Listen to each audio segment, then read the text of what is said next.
اور اللہ نے اس کو علم کے باوجود گمراہ کر دیا. یہ وہی خطرناک نفس ہے. اس نفس کے شر سے بچنے کے لیے قرآن نے جو علاج بتایا ہے وہ تزکیہ ہے.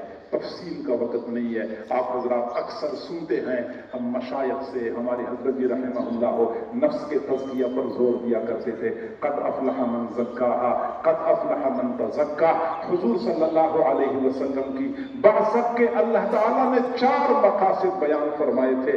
4 مقاصد میں سے ایک مقصد وہ نفس کا تزکیہ بھی تھا کہ حضور صلی اللہ علیہ وسلم لوگوں کی نفوس کا تزکیہ کر لیں, کہ لوگوں کی نفوس کے اندر سے بری خصلتوں کو نکالیں, اچھی خصلتوں سے ان کو آراستہ پہ راستہ کر دیں. تکبر نکل جائے, عاجزی آ جائے, حسد نکل جائے, خیرخواہی آ جائے, حرص نکل جائے, قناعت آ جائے, بخل نکل جائے, سخاوت آ جائے, درستی نکل جائے, نرمی آ جائے, غصہ نکل جائے, صبر آ جائے, تحمل آ جائے.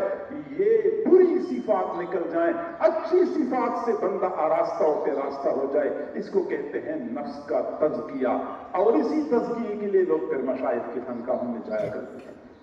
اور آج بھی آپ حضرات اسی مقصد کو لے کے یہاں پہ آئے ہوئے ہیں. لہذا دوسرا جو مسئلہ ہے وہ نفس کا ہے, اور نفس کا بہترین علاج ہمارے پاس وہ تزکیہ ہے.